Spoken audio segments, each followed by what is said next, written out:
உண்மைகளே சொல்றேன் சார், அந்த மகாவிஷ்ணு செருப்பு கைட்டு அடிக்கணும் சார். சந்தேகம் வரலாம். ஆமா, உங்களுக்கு எப்பவும் சந்தேகம் வரும், அதுல தப்பு இல்ல. இல்ல நீங்க சொன்ன சந்தேகத்தை தான் நானும் சொல்றேன். மேல் மட்டத்துல இருந்தா நடந்திருக்கும். இது இந்த அன்பில் மகேஷ் இருக்கார்ல, மகேஷ் அவர் கல்வி அமைச்சர் இல்ல சார், உதயநிதி ரசிகர் மன்றத்தின் தலைவர் சார். அவர் எங்க போறாரு, அவர் வாழ புடிச்சிட்டே போறது. ஸ்டாலின் சொல்ற மாதிரி அவரு என்னது என்ன மந்திரி அந்த இவர் இருக்காரு, சேகர் பாபு. அவர் செயல் பாபு. ஆமா சரி, அவர் என்ன இடம் பாவம் இருந்துட்டு போறாரு. இன்னைக்கு விநாயகர் சதுர்த்தி, நல்லா கவனிங்க. மக்கள் நாங்கள் வருகின்ற வழியில பாக்குறோம், பிள்ளையார மண்ணுல பிடிக்கிறாங்க, வணங்குறாங்க, மாலையில தூக்கி ரோட்ல கடாச்சாங்க.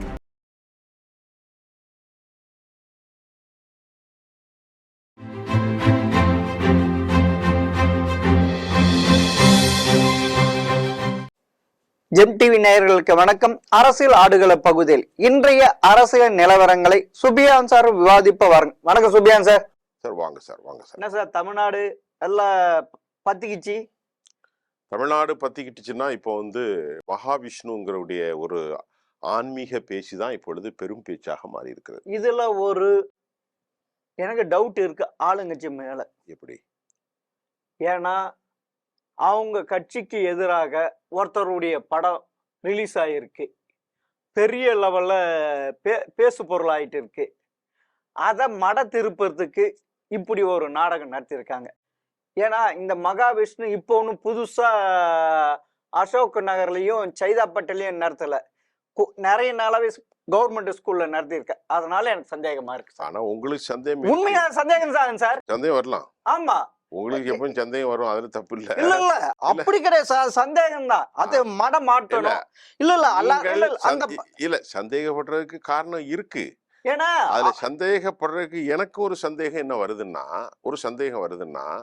அரசு பள்ளியில ஒரு கன்சர்ன் இல்லாம எப்படி இவருக்கு பெர்மிஷன் கொடுத்தாருங்கிறது ஒரு டவுட் வருது. ஒருவேளை நாங்கள் தொடர்ந்து பேசுகிறோம், பிஜேபியை கூல் செய்யறதுக்கு கூட இவர்கள் இதை கொடுத்து விட்டு தற்போது பலியிடாக ஆக்கி இருக்கிறார்களோ என்ற சந்தேகமும் எழுப்பப்படுகிறது. ஆமா சார், இது இல்ல சார், இது மேல் மட்டத்தில இருந்து நடந்திருக்கு சார்.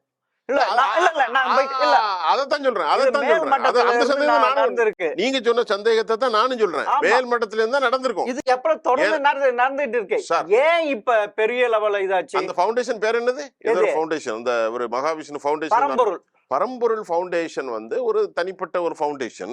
அந்த ஃபவுண்டேஷனுக்கு எப்படி அசோக் நகர்ல இருக்கக்கூடிய மகளிர் பள்ளிக்கூடத்துல ஆதரவு கொடுத்தாங்க? அது ஒரு பெண் டீச்சர். அப்படி சார், அவங்கள ஆதரவு கொடுக்க முடியாது, அவங்க இன்வைட் பண்ணிருக்காங்களே. ஆமா சார், இல்ல நீ குடுண்டு யாருமே இது பண்ண முடியாது சார். அதுக்கு சிஓ அவங்களுடைய இதுல பெர்மிஷன். இப்ப தனியார் பள்ளி தனியார் பள்ளின்னா யாருக்காலும் இது எடுக்கலாம் சார். எது தனியார் பள்ளின்னா யாருக்காலும் அவங்களே முடிவு பண்ணிக்கலாம், எதுக்காலும் பண்ணிக்கலாம். இது தனியார் பள்ளி இல்லையே, அதான் அரசு பள்ளி. அதுக்குதான் சொல்றேன், தனியார் பள்ளியில பிரச்சனை இல்லையே. பிரச்சனை இல்ல. கிறிஸ்டியன் பள்ளி எல்லாம் காலையில பைபிள் கிளாஸ் வைக்கிறாங்க, யார் போய் கேட்க முடியும்? ஆமா, கிறிஸ்டியன் ஸ்கூல்ல குரான் ஓதுறாங்க, யார் கேட்க முடியும்? ராமகிருஷ்ண மடத்துல பகவத்கீதை சொல்றாங்க, அது விஷயம் இல்ல. ஆனால் அரசு பள்ளியில ஒரு ஹெட்மாஸ்டர் அனுமதி கொடுக்க மாட்டாங்க, இது மேலிடத்துல இருந்து கொடுக்கப்பட்ட அனுமதி தான். ஆனால் இது கல்வித்துறைக்கு தெரிந்த அனுமதி போலத்தான் தெரிகின்றது. பிள்ளையும் ஆற்றிவிட்டு அதை தொட்டிலும் ஆற்றிவிட்டு பிள்ளையும் கிண்டுகிறதோ பிஜேபிக்கும் திமுகவுக்கும் இடையில சில விஷயங்கள் கூல் பண்றாங்களோன்னு சந்தேகிக்க நான் பண்றேன். ஆமா சார், எல்லாமே அப்படிதான் சார் நடந்துட்டு வருது, நல்லாவே தெரியுது சார். இதுல இல்ல அந்த தமிழ் ஆசிரியர் சங்கர் கேட்காம இருந்தா இது கம்முன்னு கம்குமா அது பாட்டி நடந்துட்டு இருக்கு சார். தமிழாசிரியர் சங்கர், நீங்க சொன்ன பாயிண்ட் கரெக்ட். தமிழாசிரியர் சங்கர் ஒரு ஊனமுட்டவர், ஒரு பிளைண்ட் மாற்றுத்திறனாளி. சாரி, ஊனமுட்டவர் சொல்லக்கூடாது, ஒரு மாற்றுத்திறனாளி. அவர் பார்வையற்ற சகோதரர். ஆனா இவர் என்ன சொல்றாரு, மாற்றுத்திறனாளிகளாக ஆவதற்கு கர்ம வினைகள் தான் காரணம், கடந்த ஜென்மத்தில் அவங்க செஞ்ச பாவனைகள் தான் காரணம்னு சொல்றாரு. அது சொல்றான்னா அது பொது இடத்துல போய் சொன்னா அவருக்கு ரொம்ப டென்ஷன் ஆயிட்டு, அது ரொம்ப தவறு. இல்ல பசங்களை இடத்துல மோட்டிவேட் பண்ண நீ வந்திருக்க, நீ அதுக்கேத்த மாதிரி பேசணும். எது இருந்தாலும் அது மாதிரி இல்லாம இன்னொரு விஷயம் திரு குட்டிக்கண்ண சார், எப்படின்னா இது ஒரு நம்பிக்கையின் விளைப்பாடு. கடந்த கால பிறப்பு, மறுஜென்மம், ஆன்மா, இதெல்லாம் கடவுளர் இருக்காரா இல்லையாங்கிறதெல்லாம் வேற டாபிக். சார் அதுக்குதான் சார் அங்க பேச வேண்டியது மோட்டிவேஷன். அங்க டாபிக் என்ன செய்யணும், நீதி கதைகளை சொல்லணும். ஆமா, அந்த நீதி போதனை அந்த நீதி கதையில ராமாயண மகாபாரதத்துல இருந்து கூட நல்ல கதைகள்லாம் நூற்றுக்கணக்கில் கோடிக்கணக்கில் இருக்கு. ஆமாங்க சார், அதெல்லாம் ஒண்ணும் வராது, பிரச்சனை இல்லை. ஒண்ணும் இல்ல. இத ஒரு தனி மனிதனுடைய உணர்வுகளை காயப்படுத்துற மாதிரி, நீ கடந்த காலத்துல செஞ்ச தவறுக்கு தான் இன்னைக்கு ஊனமுற்றவனாக இருக்கிறா, கண் பார்வை இல்லைங்கிற மாதிரி சொல்லுவது பெரும் பிரச்சனை ஏற்படுத்தியது. குட்டிக்கண்ணன் சொன்ன மாதிரி சங்கர் இதை வந்து அப்போஸ் பண்ணலன்னா இந்த பிரச்சனை ஹஸ் பீன் கண்டினியூஸ். அப்படியே காந்தப்பட்ட கல்ல மாதிரி அது கிடைச்சிருக்காது, அது தொடர்ந்து இருக்கும். ஆனா உண்மையில சொல்றேன் சார், அந்த மகா விஷ்ணு செருப்பு கைட்டு அடிக்கணும் சார். இல்ல சார், அப்படி கிடையாது சார். ஒரு கண் பார்வையாற்றவர் சார், அது எவ்வளவு பெரிய ஊனம் தெரியுமா? கஷ்டம், எவ்வளவு இது நீங்க சொல்றதுல முக்கியமான உண்மையா சார். நான் பல நாள் அழுதது உண்டு. இல்ல ஐயா, ஒரு விஷயம் சொல்றேன் ஐயா. இப்போ ஊனமுற்றவர்கள் கேன்சர் நோயாளிகளோட பயங்கரமானவர்கள். கண் பார்வை இல்லைன்னா அவருக்கு என்ன தெரியும்? ஆமா, மொத்தமே பிரெயின் தான் சார் அவங்களுக்கு. சார் அந்த மக்களுக்கு எல்லாம் நம்ம இந்த உலகத்துல படைச்சு நம்மலாம் நம்ம எவ்வளவு தேங்க்ஸ் சொல்லணும் தெரியுமா? நம்ம எவ்வளவு நல்லா வச்சிருக்கோம் பாருங்க. நாங்க கார் இருந்தா மாருதி இல்ல, அது என்னது டொயோட்டோ வேணும், டொயோட்டோ இருந்தா பென்ஸ் வேணும். நமக்கு என்ன குறை இருக்கு? கண் பார்வை இல்லாம இப்படி தடமாறி வருகின்ற அந்த மக்கள், அந்த டீச்சர்ஸ் போய் பார்த்து நீ செஞ்சு கடந்த கால பாவம் தான், அது நம்பிக்கை. அதை சொல்ல இன்னைக்கு நீ இப்படி அலையிறான்னு சொன்னா எவ்வளவு கஷ்டம், எவ்வளவு இது இல்ல. நீ உன் பேர் என்ன, எது என்ன, அதெல்லாம் கேட்க கூடாது சார். உனக்கு எதுனா கவுண்டர் கொடுக்காரு அவர் பெரிய அறிஞர். ஆமா, ஆனா ரொம்ப சின்ன பையன் சார். இது எது இருந்தாலும் தப்பு தான் சார், தப்பு. ஏன்னா அந்த ஸ்கூல் கடந்த 10 வருஷமா 100% ரிசல்ட் சார். நல்ல ரிசல்ட். இப்போ பிரச்சனை இல்ல, அது 10th சரி +2 சரி, அவ்வளவு பெரிய நல்ல ஸ்கூல் சீட்டே கிடைக்காது. இப்போ என்ன, ஒரு அரசாங்க பள்ளி. இப்போ கேளுங்க ஐயா, இப்போ அதுக்கோசரம் ஒரு ஹெட் மாஸ்டர் பலிகடா ஆக்கி இருக்கீங்க, இது நியாயமா? இப்போ அந்த ஹெட் மாஸ்டர் சேலத்துக்கு பக்கத்துல செங்கல்பட்டு தாண்டி போட்டாங்க. ஆமா, திருவள்ளூர் தாண்டி இங்க போட்டாங்க. ஆமா, சைதாப்பட்டு மாதிரி பள்ளியும் நல்ல சூப்பரான ஸ்கூல்.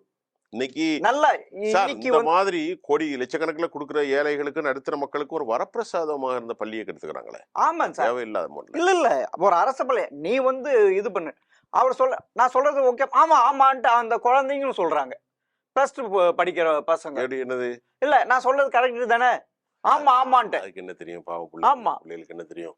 அவன் ஏதாவது நல்ல கதை சொல்றாரு, ஆமா சார்னு சொல்லிட்டு போவோம். இல்ல இதே மாதிரி தானே 3 நாளைக்கு முன்ன ஒரு ஸ்கூல்ல CO லெட்டர் அமைச்சிருக்காரு, பிள்ளையாரு இதுல இது பண்ணணும்ட்டு. அது இயற்கைக்கு மாறாக. ஆமா, நல்ல இயற்கை. நான் என்ன சொல்றேன், நான் பலமுறை பதிவு செய்யறேன், ஆன்மீகம் என்பது நம்பிக்கைக்கு அப்பாற்பட்டது. ஒரு விஷயம் சொல்றேன், இன்னைக்கு விநாயகர் சதுர்த்தி, நல்லா கவனிங்க. மக்கள் நாங்கள் வருகின்ற வழியில பாக்குறோம், பிள்ளையார மண்ணுல பிடிக்கிறாங்க, வணங்குறாங்க, மாலையில தூக்கி ரோட்ல கடாச்சிடுறாங்க. சரி சார், இதே பிள்ளையார் தானே சார்? ஒரு நிமிஷம் சொல்லுங்க. இத போய் முட்டாள்தனம் அறிவு இருக்கான்னு கேட்க நமக்கு உரிமை இல்லை. ஆமா சார், அது அவங்க நம்பிக்கை சார். ஆனா அத மாதிரி பல மூட நம்பிக்கைகளாக பார்க்கப்படுகிற விவகாரங்கள் எல்லா மதங்களிலும் உண்டு சார், எல்லா மதங்களிலும் உண்டு. அப்ப நாம இத ஒரு பொதுக்களத்துல பேசக்கூடாது. இல்ல, நான் இப்ப ஒரு பொதுக்களத்துக்கு நான் வரேன். இப்ப இருக்கு தமிழக முதல்வர் யாரு? அனைத்து மக்களுக்கு, தமிழகத்துல 8 கோடி மக்களுக்கும் அவர் தான் முதல்வர். ஓட்டு போட்டாலும் ஆமா, மத இதுக்குள்ள அவர் தான் முதல்வர். நீ ரம்ஜானுக்கு வாழ்த்து சொல்ற, கிறிஸ்துமஸ் வாழ்த்து சொல்ற, இன்னைக்கு ஏன் பிள்ளையார் சதுர்த்தி ஏன்? இந்த கேள்வியை நான் கேட்டேன். ஐயா, கடவுளுங்கிறது 3 மதமே ஏத்துக்கிறது. ஆமா, வேதங்களை 3 மதமே ஏத்துக்கிட்டது. நல்லா கவனிங்க, ரிக்வேதம், யசுர்வேதம், திருக்குரான், பேப்டிசம். அப்ப அல்லான்னு சொல்றான், பகவான் கிருஷ்ணன்னு சொல்றான். ஆனா அவங்ககிட்டயும் பல விஷயம் இருக்கு. அதுக்கு அவங்க என்ன சொல்றான்னா, அப்ப முட்டாள்தனம் 3 மதத்திலயும் இருக்கு. நல்லா கவனிங்க, 3 மதத்துடைய அடிப்படையுமே அறிவுக்கு புலப்படாது, அப்படித்தானே? கடவுள்னு சொன்னாலே 3 மதம் இருக்கு, 3 கடவுளை கொண்டு காட்டுங்கிறாரு. அப்ப அங்க என்னதுக்கு போறா, கஞ்சி குடிக்கிறான்னு கேட்டா அதுக்கு அவங்க என்ன சொல்றாங்கன்னா, நாங்கள் இந்த சமூகத்தில் தானே இருக்கிறோம். யாரு? நாங்கள் இந்துக்கள் தானே. திராவிட இயக்கத்துல உள்ள என்ன சொல்றான்னா, நான் இந்து, என் சமூகத்தில் இருக்கக்கூடிய விஷயத்தானே நான் செயல்பட முடியும். இன்னொரு அரேபியாவில இருந்து வரக்கூடிய ரிலீஜனையும் என்னது ஜெருசலேத்துல இருந்து வரக்கூடிய நான் என்ன கேட்க முடியுங்க? நான் கேட்ட கேள்விக்கு ஏயா நீ பிள்ளையார தூக்கி போட்டு உடைக்கிறா, அவன் முட்டா பையங்கிறான், ஐயங்கார போட்டு திட்டிட்டு கிடக்கா, பார்ப்பனியத்தை திட்டிட்டு இருக்கிய, ரம்சானுக்கு வாழ்த்து சொல்லி முட்டாள்தனம்னா எல்லாம் முட்டாள்தனம் தான். 3 பேரும் கடவுள் நம்புறான். 3 பேரும் இப்ப நபிகள் நாயகம் சொல்றாங்க, இறந்த பிறகு கபருக்குள்ள உங்களுக்கு கேள்வி கணக்குங்கிறார். நல்லா கவனிங்க. செத்த பிறகு நான் அதை சொல்லு, மக்களுக்கு சொல்லுவோம். ஒரு நிமிஷம், இந்த டாபிக் முக்கியமான டாபிக். இஸ்லாம் என்ன சொல்லுது? இந்து மதம் எரிச்சு விட்ட பிறகு அது வேற ஆன்மாவா போகுது. இஸ்லாம் என்ன சொல்லுது? நீ மரணித்த அப்புறம் உன்னை உடல் தான் எரியும், ஆன்மா கேள்வி கேட்கப்படும். கொலை செய்தாலும் எல்லாம் நீ மர்ம வரக்காட்டியும் அந்த ரெக்ரியேஷன் டே ஆஃப் ஜட்ஜ்மெண்ட் வரக்காட்டியும் நீ உள்ள ஒரு புது மாப்பிள்ள மாதிரி தூங்கிட்டு இருப்பா. அதுக்கு பிறகு உலகம் அழிந்த பிறகு எல்லாரும் கடவுளுக்கு முன்னால் கொண்டு வரப்படும். கிங்டமும் அதான் சொல்லுது. இது முட்டாள்தனமா இல்லையா? நான் கேட்கறதுக்கு பதில் சொல்லுங்க. நம்புறவன் நம்புறான். ஆமா, நம்பிக்கை இல்லை அவனுங்க எல்லாம் செத்து போன பிறகு எவனா உள்ள உட்காந்து குழியை தோண்டி உள்ள படுத்து கிடப்பா, புது மாப்பிள்ள மாதிரி கிடப்பான், பைத்தியக்காரனா அப்படின்னு கேட்பானா இல்லையா? அவன் முஸ்லீம்கிட்ட கேட்டா அவன் நம்பிக்கை. அதே மாதிரி இவன் நம்பிக்கை. அது பிறகு இயேசுநாதர் வருவாராம். எங்க கடைசியில் அழியும் போது முகமுகமாக இயேசு வானத்திலிருந்து இறங்குவார். இல்ல அது எப்ப இந்த உலகம் முழுவதும் கிறிஸ்துவமா மாறுகிறதோ அப்பொழுது அவன் நம்புறானா இல்லையா? அவன் நம்புறான். அந்த நம்பிக்கை அவன் மட்டும் நம்பல, முஸ்லீம்னு சொல்றான். ஜீசஸ் கிரேசி மரியத்துடைய குமாரர் அப்படியே வருவார். இவன் நம்புறானா? திராவிட கழகக்காரன் பைத்தியக்கார பையில இயேசு அன்னைக்கே அடிச்சு சாவடிச்சிட்டான், மறுபடியும் புள்ள கீழே இறங்குவாருமா. ஆமா, அறிவியல் பூர்வமா. அப்ப அவனுக்கு 3 மதமே மூட நம்பிக்கை தான். மதம்னாலே மூடம் தான். ஆமா சார். அப்ப ஒரு மதத்தினுடைய இதுல போய் கஞ்ச குடிக்கிறது, கிறிஸ்தவத்துல கேட்க வெட்டுறது, நீங்க கேட்கறது சரியான கேள்விதான். அந்த கேள்விக்கு பதில நீங்க தான் சொல்லிக்கிடுங்க. இல்ல நீங்க என்ன உங்களால் தான் நான் ஜெயிச்சேன் அப்படின்றது. ஆனா இந்த இந்து மதத்துல ஜாதியை உருவாக்கி நீ குளிர் காய்கர் சார். இதே மகேஷ் என்ன போய் சொல்லியிருக்க, அங்க போயிட்டு இதே மாதிரி பேசுறது தப்பு, எங்க என் ஏரியாவுக்குள்ள இப்படி பேசுறது தப்புன்றீங்க. அதாவது ரைட்டு, இவனுக்கு இந்து மத விரோதிகள் அல்ல, இவன் பார்ப்பன விரோதி. அவனு பாலிசில பார்ப்பனர்களை எதிர்க்க வேண்டும், பிராமணர்கள் எதிர்ப்பு தான் இவர்கள். நான் ஓப்பனா சொல்றேன், ஒரு நிமிஷம் சார். இந்து மதங்கிற கடலை பிரிட்டிஷ்காரங்க கொண்டு வந்து அதை விட்டுருங்க. இன்னைக்கு ஆதிக்க சாதிகள், நான் மறுபடியும் சொல்றேன், ஆதிக்க சாதிகளுடைய அட்டூழியங்கள் நடப்பது பார்ப்பனர்கள் அல்ல. ஒரு காலத்தில் சடங்குகள் இருக்கிறது, இன்னைக்கும் இருக்கிறது, அது வேறு விவகாரம். அதற்காக இன்றைக்கு ஆணவ படுகொலை செய்வதை ஒரு பார்ப்பனம் செய்கிறார் என்று சொன்னால் மிகப்பெரிய பொய். இன்னைக்கு செய்வது வேறு சமூகம் தான் செஞ்சுக்கிட்டு இருக்காங்க. கோவையில் செய்கிறாங்க, மதுரை பகுதியில் செய்கிறாங்க, ஹொசூரில் செய்கிறாங்க. எந்த பார்ப்பனரும் எப்படி பிஜேபி முஸ்லீம்களை பொது எதிரியாக காட்டி தங்களை நிலைப்படுத்திக் கொள்ள முயற்கிறார்களோ அதே போன்று இவர்கள் பார்ப்பனர்களை பொது எதிரியாக காட்டுறாங்க. அப்படி இல்லை சார். இந்துக்களை வச்சு பார்ப்பனைங்க எவ்வளவு பர்சன்டேஜ் சார்? 2% கூட இல்ல சார், ஒண்ணுமே இல்ல சார். அவங்க இந்துக்களை வச்சுட்டு அதை ஜாதி வாழிய பிரிச்சுட்டு இது பண்ணியிருக்காங்க. நீங்க இது சொல்ற இல்ல, நீ எப்படி ஏது இதுன்ட்டு ஏதாவது உன்னால ஆக்ஷன் எடுக்க முடியுதா? நான் 4 நாள் கழிச்சு இது எடுக்கிறேன்ட்டு இதே தீக்காக்காரங்க என்ன பண்ணியிருக்கணும்?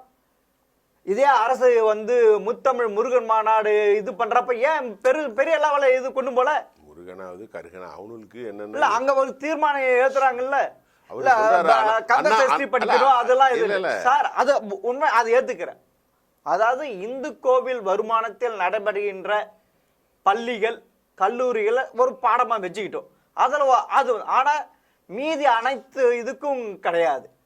அது என்னால இது பண்ண முடியும் சார். அதாவது நம்ம ஸ்டாலின் சொல்ற மாதிரி அவரு என்ன மந்திரி அந்த இவர் இருக்காரு, இந்த சேகர் பாபு, அவர் செயல் பாபு. ஆமா சார். அவர் என்ன அளவு பாபம் இருந்துட்டு போறாரு. இந்த அன்பில் மகேஷ் இருக்காருல்ல, மகேஷ் அவர் கல்வி அமைச்சர் இல்ல சார், உதயநிதி ரசிகர் மன்றத்தின் தலைவர் சார். அவர் எங்க போறாரு அவர் வாழ புடிச்சிட்டே போறது.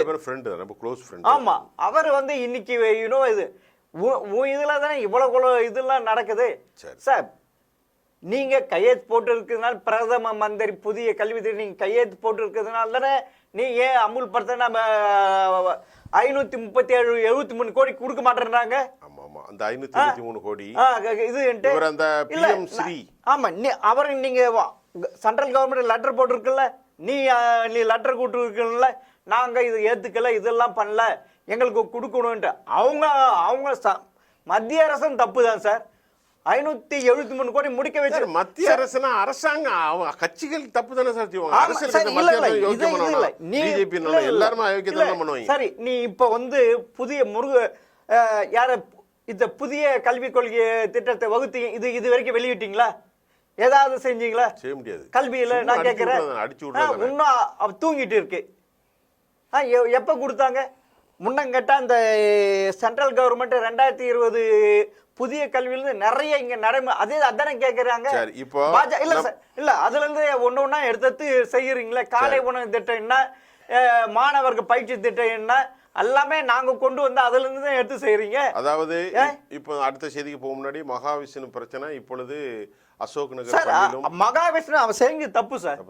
அதே மாதிரி அது இப்ப எந்த ரிலிஜியஸும் பொது இடத்துல அரசு பள்ளிகள போக கூடாது. அது வந்து தீகா கூட சரி எல்லாரும் தான் பெரியார் கொள்கை சொல்றாங்க. இல்ல அவங்க வந்து பகுத்தறிவு, நாங்க வந்து அறிவியல் பூர்வமா சொல்லுவானுங்க. எப்படி காலம், ஏன்னா சோறு இது அதான் முதல்ல நம்ம என்ன சொல்ல, நம்ம கருத்து எப்படின்னா, இல்ல சார் நான் என்ன சொல்றேன்னா, மதம் என்பது தனி. மதத்தை நீங்கள் வேறு கொள்கையோடு கால் பண்ணுங்க. நாங்கள் இன்னைக்கு இந்து மதத்தை சொல்ல போகிறோம் அல்லது மத கல்வியை போதிக்க போறோம். மக்கள் விருப்பப்பட்டா வருவான், விருப்பப்படாட்டா போயிடுவான். பொது இடங்கள்ல அது கூட நான் சொல்றேன். ஆமா சார், அரசு விழாக்களிலும் என்னுடைய கருத்துல என்னன்னா, ஒரு விழாக்கள்ல கூட இந்த பூஜை போடுறது இன்னொன்னு பதிவு பண்ண சார். தமிழ்நாடு பாடத்திட்டத்துல லயோலா கல்லூரி ப்ரொஃபசர் ஒருத்தர் அத மெம்பரா இருந்திருக்காரு அந்த கமிட்டியில. அவர் சொல்லியிருக்காரு, அதே லயோலா காலேஜில் கிறிஸ்துவ பைபிள்ல இருக்குது கொஞ்சம் கொஞ்சம் உள்ள திணிச்சு இருக்கின்றார். எவ்வளவு இது சார் எல்லாத்துலயும் நடக்கு. இல்ல அந்த பாடத்திட்டத்துல நான் திணிச்சு இருக்க ஓப்பனா ஸ்டேட்மெண்ட் விட்டு இருக்காரு. அவர் மேல எதனா ஆக்ஷன் எடுத்தியா? அவர் தான் சிறுபான்மை பிரிவு தலைவரா நியமிச்சு இருக்கீங்க. சிறுபான்மை பிரிவு அவரதான். இதே லயோலா கல்லூரி தான் சொல்றேன் சார். நானும் பாதிக்கப்பட்டு இருக்கேன் சார். நான் ஒரு கிறிஸ்டியன் இன்ஸ்டிடியூஷன் படிக்கிறப்ப நீ வந்து பைபிள் படிச்சுதான் அப்ப 40 என்னால நான் பகவத்கீதையே படிக்க மாட்டேன் இது அப்படின்னு எனக்கு வந்து பிஜியே கொடுக்கல சார். பிஜியே கொடுக்கல, அவ்வளவு பர்சன்டேஜ் எடுத்து என் காலேஜ்ல.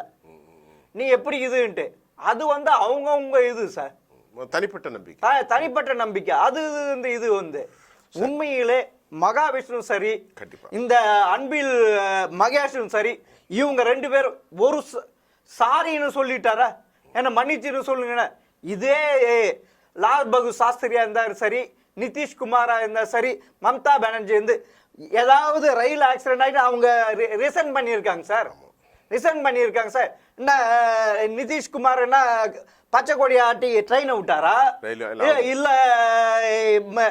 மம்தா பானர்ஜி ட்ராக் மாட்டி ரயில விட்டாங்களா? அரியலூர் சம்பவத்துல உடனடியாக நீ வந்து ரிசைன் பண்ண அத மாதிரி மம்தாவும் இருந்திருக்காங்க, நிதிஷும் இருந்திருக்காங்க. இல்ல நீ ரயில்வே இல்ல நீ மன்னிப்பு கேட்டு இருக்கலாம். ஆனா அஸ்வினி வைஷ்ணவா வந்து அதுல ஒரு இன்னொரு விஷயம் சொல்லிக்கிறோம். இது இந்த செய்தி இல்ல, இவ்வளவு முன்னுதாரணம் இருந்தும் பிஜேபியினுடைய அஸ்வினி வைஷ்ணவ் வந்து ராஜினாமா செய்யல ஒரிசாவில். ஆமா இல்ல தொடர்ந்து இப்ப ரயில்வே மோசமா இருக்கு. அவரும் இது சொல்றேன், நானு பொதுவா சொல்றேன். நீ வந்து இதுக்கு முதல்வர் அங்கிருந்து எங்க அமெரிக்கால இருந்து நைட் இது பண்றல, இது நான் வருத்தப்படுகிறேன் ஏதாவது சொன்னாரா? இப்ப நம்ம மக்களை திசை திருப்புறது. இப்ப இந்த விஷயத்தை வந்து இந்த முதல் கட்டமா நம்ம நேரம் பேசியிருக்கோம். நேரம் கருதி அடுத்த விஷயத்துக்கு போலாம். இது வந்து திராவிட முன்னேற்ற கழக அரசு பொறுப்பேற்க வேண்டும். மகாவிஷ்ணு போன்ற இந்த மாதிரி ஒரு கொள்கையை பரப்புவர்கள், அது கிறிஸ்தவராக இருந்தாலும் இஸ்லாமியராக இருந்தாலும் திராவிட கழகத்தாக இருந்தாலும் பொது பள்ளிகளில் இந்து மதமாக இருந்தாலும் அனுமதிக்கவே கூடாது. ஏன்னா சமூக அமைதி கெட்டு போயிடும். ஆட்சியில் இருக்கிறவங்க தங்களுடைய வாக்குகளுக்காக இந்த மாதிரி ஒரு வன்குரோத நடவடிக்கையில் ஈடுபடுவது கண்டிக்கத்தக்கது. மகாவிஷ்ணு மீது எந்த நடவடிக்கையும் எடுக்க முடியாது, சட்டப்படி அவருக்கு மீது ஒரு நடவடிக்கை எடுக்க முடியாது.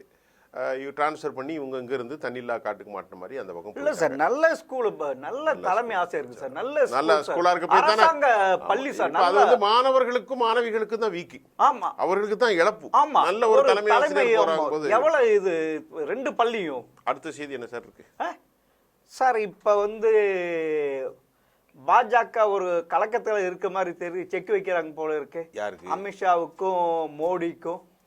ஆமாம், அதாவது அந்த ஆர்எஸ்எஸ்னுடைய மாநாடு வந்து பாலக்காட்டில் நடந்த பிறகு அதனுடைய செய்திகள் முழுமையாக கொஞ்சம் கொஞ்சமாக வந்துகிட்டு இருக்கு. ஆமாம், அதில் ஜேபி நட்டாவும் போய் கலந்துட்டு இருக்கு. ஏன்னா அவர் வந்து ஒரு தேசிய கட்சியினுடைய அகில இந்திய தலைவராக இருக்கனால அவரை கூட்டு தான் இருப்பாங்க. அவர் இமாச்சல பிரதேசத்தை சார்ந்தவர். அவர் அதில் விஷயங்கள் என்ன எப்படி சொல்றீங்க நீங்க சார்? அதாவது உங்க கொள்கைக்கு முரணா போறீங்க. எப்படி எதுன்ட்டு சொல்லுங்களேன். ரொம்ப நாள் என் நட்பா இருந்த சிவசேனாவை இது பண்ணி விட்டீங்க. இது ரொம்ப ரொம்ப தப்புன்னு சொல்லியிருக்காரு. இப்ப வந்து நம்மளுக்கு எதிரி திமுக, அதுவும் கூட நீங்க இணக்கமா போறீங்க. அதை சொல்லிட்டாங்களோ? அதுவும் சொல்லிட்டாங்க. அபிஷியல் நியூஸா? எனக்கு நியூஸ் கிடைக்கலையே, நீங்க சொல்லுங்களேன் அதை பத்தி. இதுதான் அபிஷியல் நியூஸ். சரி, நீங்க ரெண்டு பேரும் அமித்ஷாவும் மோடியும் வச்சுட்டு எத்தனை நாளைக்கு ஓடிட்டு இருப்பீங்க? அப்படின்னு அப்புறமா கட்சி என்ன ஆகும்? அப்படி சொல்றாங்க. ஆமா, இது நல்ல பாயிண்ட், அருமையான வேல்யூபிள் பாயிண்ட். எப்பவுமே இப்ப நேத்துக்கு ஒரு கட்டுரையில் எழுதுனா, ஹமாஸ் ஏன் நிலைத்து நிற்கிறதுனா, ஒரு தலைவர் போனா அடுத்த தலைவர் வந்துகிட்டே இருக்கான். ஏன் விடுதலை புலி காலியாச்சு, பிரபாகரனோட கதை முடிஞ்சு. அது ஒருத்தனுக்கு மட்டும்தான் லாபம், சீமானுக்கு மட்டும்தான் லாபம். அதே போன்று அமித்ஷாவும் மோடியும் போயிட்டாருன்னா யார் இருக்கா? அடுத்த தலைவர்கள் வரணுமா இல்லையா? ஆர்எஸ்எஸ் காரணம் ரொம்ப மூல காரணம். எது? அறிவுல கூடினவங்க அதிகமாக பேச மாட்டாங்க. இவங்கள மாதிரி வளவலா கொலகொலா கிடையாது. வேலைகளை மட்டும்தான். சுதர்சனா இருக்கட்டு, எச்எல் வைத்தியாவா இருக்கட்டு, மோகன் பகாவத் இருக்கட்டு, கரெக்டா பேசுவாங்க. அந்த விஷயத்தை சொல்லுங்க நீங்க. அதான் சார், இதுதான் முக்கியமா ஓடி இருக்கு. இப்ப செக் வைக்க போறாங்க. செக் வைக்கிறாங்க, வச்சுட்டாங்க, வைக்க போறாங்களா? வச்சாச்சு. சரி, இதெல்லாம் நீங்க மாறணும். இத வெளிப்படையா பேசிட்டாங்களோ? வெளிப்படையா பேசியிருக்காங்க. அந்த ஒரு 300 மெம்பர்ஸ், 320 கிட்ட வந்திருக்காங்க. ஆல் இந்தியா லெவல்ல ரொம்ப முக்கியமான எமினன்ஸ் ஸ்காலர்ஸ். ஆமா, எமினன்ஸ் எல்லாரும் சொல்லிருக்காங்க. நீங்க உங்களுடைய யாரு நண்பர் யாரு எதிர் உங்களுக்கு தெரியலன்னு கேக்குறாங்க. திமுகவுடைய அடிப்படை சித்தாந்தமே இந்து மத விரோதம், ஆமா, பிராமண விரோதம், பெரியாரிய கோட்பாடுகள். அப்ப அவங்க கூட போய் அட்ஜஸ்ட் பண்ணிக்கிட்டு கருணாநிதியை போன்ற ஒரு மாபெரும் தலைவர்ல ஐயாவுடைய பேரை எழுப்பினீங்கன்னு ராஜ்நாத் சிங் புகழ ஆரம்பிச்சுட்றாரு. ராஜ்நாத் சிங் கிட்ட கேட்டிருப்பாங்க ஆர்எஸ்எஸ் தலைவர், நீ ஒரு பக்கம் ஆர்எஸ்எஸ்ல நீ ஏன் பேசினான்டா, நான் என்னையா பண்ண முடியும்? வந்து மேல இருந்து சொல்லிட்டாங்க அண்ணாச்சி ரெண்டு பேரும். நீங்க எடுத்த நடவடிக்கை தான் மெஜாரிட்டி கிடைக்கலன்றாங்க. நீங்க சரியா, நீங்க ஓவரா நம்பிட்டு இருந்தீங்க. மகாராஷ்டிரா, ஊபி, ராஜஸ்தான், ஹரியானா இங்கெல்லாம் நீங்க சரியா செயல்படல, நம்பிட்டு இருந்தீங்க. அங்க போயிட்டு அதனாலதான் உங்களுக்கு மெஜாரிட்டி கிடைக்கலன்றாங்க. கண்டிப்பா கண்டிப்பா. உங்களுடைய இதுல இருந்து விலகுறீங்க இல்ல, இனியாவது திருந்துங்க, இன்னும் ஒரு தலைவர் இது உருவாக்குங்க. அப்படிதான் ரெண்டு பேரும் என்ன நம்பிட்டு அவங்களே பிடிச்சி இருக்காங்க. செப்டம்பர்ல வரக்கூடிய இப்ப ஒரு வருஷத்துல மோடி போயிருவாரோ? அப்படிதான் அவருடைய அந்த 75 வருஷம் அந்த கணக்குக்கு சொல்றேன். அவர் தானே கொண்டு வந்தாரு, அவரே கொண்டு வந்து ஆர்எஸ்எஸ் கேட்கும்ல. ஆமா, அத்வானியை வெளியே தூக்கி போட்டா முரளி மனோகர் பெரிய ஆளுகள். ஆமா, அதுக்கப்புறம் நிறைய பேர் இருக்காங்களே, யாராலமான பேர், யஷ்வந்த் சின்ஹா, ஆமா, எவ்வளவு பேர் இருக்காங்க. அதனால தானே அவங்க போனாங்க. இப்ப அது மாதிரி நீ உனக்கு மட்டும் என்ன சட்டம்? ஆமா, இல்ல சார், இல்ல அவங்க தான் கொண்டு வந்து அவங்கள அபாலிஷ் பண்ணிடுவாரு அவரே. எஸ், புரியுதா? ஆனா ஒண்ணு தெளிவா சொல்லிடுறேன், இனி எந்த காலத்திலையும் நல்லா கவனிச்சுக்கிடுங்க. நான் சொன்னது சரின்னா சரின்னு சொல்லுங்க, இல்லைன்னா இல்லைன்றுங்க. அமித்ஷாவுக்கு தலைமை பொறுப்புல பிரைம் மினிஸ்டர் வரவே முடியாது, கேண்டிடேட்டா கொடுக்க மாட்டாங்கன்னு நான் நினைக்கிறேன். நீங்க பாத்தீங்கன்னா யாரு இப்படிதான் அவரு ரெண்டாவதுல தான். ஆர்எஸ்எஸ் அனுமதிக்காது சார். ஆர்எஸ்எஸ் அமித்ஷாவை அனுமதிக்காது, யோகியை தான் அனுமதிக்கும். யோகியை அனுமதிக்கும், கட்காரியை அனுமதிக்கும், ராஜ்நாத் சிங் அனுமதிக்கும், யாரை வேணாலும் அனுமதிக்கும். அமித்ஷாவை அனுமதிக்கவே செய்யாது. ஏன்னா ஆர்எஸ்எஸ்க்கு எதிராக அவ்வளோ சட்டங்களையும் வடிவமைச்சு இந்த 3 பேர் தான், யோகி, அமித்ஷா, மோடி, நட்டா. ஆமா, அதனால இவங்களுக்கு இதோட ஏற கட்டிட்டு போயிடுவாங்க. நான் தான் பன்னீர்செல்வத்தை கட்டுரை எழுதுறாரு, எந்த உயரத்துக்கு போனாலும் கீழே கொண்டு வரக்கூடிய தகுதி ஆர்எஸ்எஸ்க்கு தான் இருக்கு. இவங்க வருவாங்க போவாங்க, ஆனால் ஆர்எஸ்எஸ் உடைய அமைப்பு எப்பொழுதும் இருந்துகிட்டு இருக்கும், அதை டைரக்ட் பண்ணுவாங்க. அப்படிங்கிறது தான் பாலக்காட்டுடைய செய்தி முடிவுகள் இருக்கிறது. இன்றைக்கு நான் ஒரு பயாலஜிக்கலாக பிறந்தவன், சாதாரண தாயின் போன்று இரத்தமும் சதையும் சேர்ந்து பிறந்தவன் இல்லை, கடவுள் ஒரு பணிக்காக என்னை அனுப்பியிருக்கிறார், கடவுளோடு நான் பேசக்கூடிய என்ற அளவுக்கு சொன்ன மோடி இன்றைக்கு பரிகாசக்கு செய்யப்படுகிறார். யாராலே பரிகாசம்? ராகுல் காந்தியால் அல்ல, ஆர்எஸ்எஸ்னாலே கீழே மட்டம் தட்ட போறாங்க. அந்த அளவுக்கு அவர் போனார். இன்னைக்கு 312 சீட்டு வந்திருந்தா அன்னைக்கு கதை கந்தலா இருக்கு. ஆமா, ஆர்எஸ்எஸ் எதுக்காலம் காலி பண்ணிருப்பாங்க. அதனால அவங்க எதுக்காலம் 2 இது. ஆனா உண்மையில இது வந்து மோடிக்கும் அமித்ஷாக்கும் பயங்கரமா செக் வச்சிருக்காங்க. ஆமா, ஆனா இந்த வருகின்ற இந்த வருஷம் நடைபெறுகிற 4 மாநில சட்டமன்ற தேர்தலில் அவர் அவுட் ரொம்ப ஆனா முக்கியம் அவருடைய தலைக்கு ரொம்ப கத்தி தொங்கிட்டு தான் இருக்கு. முன்னங்கட்ட கழுத்துக்கே தொங்கிட்டு இருக்கு. ஜம்மு காஷ்மீர், மகாராஷ்டிரா, ஹரியானா, ஹரியானா, ஜார்க்கண்ட் 4. ஆனா இருக்கிற நிலவரம் பார்த்தா கஷ்டம் தான் இருக்கு. கஷ்டம். மகாராஷ்டிரால வர முடியாது, ஹரியானா ஹரியானா வரவே முடியாது. ஹரியானால 48% போயிட்டாங்க, இவங்க 35 தான். அப்ப 3 ஸ்டேட்ல போயிட்டா ஜார்க்கண்ட் வர்றதுக்கு தான் ஒரு வாய்ப்பு இருக்கு. வரலாமா வரலையா சொல்ல முடியாது, இழுபொருள கூட கிடக்கும். ஆனா ஆக இந்த வருஷம் அடுத்த அக்டோபர் 4 மறுநாள் இன்னைக்கு செப்டம்பர், அக்டோபர் மாசம் தானே எலெக்ஷன். ஆமா சார். இல்ல ஒரே டைம்ல அனௌன்ஸ் பண்ண தனித்தனியா. உண்மையில சார் 75 வயசு ஆனாலும் அவரை தான் சார் உட்கார வைப்பாங்க. எதுக்கு? மோடி தான் உட்கார வைப்பாங்க. இது பிரைம் மினிஸ்டர் அவரு. ஏன்னா ஒரு விஷயத்த சொல்லிடுறேன் சார், முக்கியமான விஷயத்த நான் சொல்ல போறேன். புட்டின் என்ன சொல்றாரு, நான் இந்தியாவுக்கு வர்றேன், இந்தியா தலையிட்டா நான் சம்மதிக்கிறேங்க. முக்கியமான விஷயம். ஆமா, யுக்ரைன். அப்புறமா உக்ரைன் அதிபர் பேர் என்ன, ஜெலன்ஸ்கி. இந்தியாவுல சிட்டிங்க வச்சுக்கலாங்கிறார். ஆமா. அப்ப இது மோடிக்கு ஏற்பட்ட புகழ் அல்ல, இந்தியாவுக்கு ஏற்பட்ட புகழ். ஆமா சார். சார் உண்மையை சொல்றேன், உண்மைதான் sir. I much pride about that as a Indian. எனக்கு ரொம்ப மகிழ்ச்சியாக இருக்கிறது. என்னுடைய தேசம் ஒதுக்கப்பட்ட தேசம். ஆனா என்னுடைய தேசத்தை இந்த உலக வல்லரசுகளுக்கிடையே ஜெலன்ஸ்கியும் புட்டினும் சமாதானத்துக்காக நான் இந்தியா டெஸ்க்ல வந்து உட்காரன்னு சொல்றது, ஒட்டுமொத்த இந்தியர்கள் அப்படி காலர் தூக்கி நில்லுங்க. நாம் அனைவரும் ஒன்றுபட்ட ஒரு சமூகத்தை உருவாக்கணும். இதோட முடிச்சுக்கலாம். இன்னைக்கு ஒரு 3-4 செய்தி தான் பேசியிருக்கோம். ஆனா சிறப்பான செய்தி. முதல் செய்தி மகாவிஷ்ணு. மகாவிஷ்ணு கதை என்ன ஆகுறது.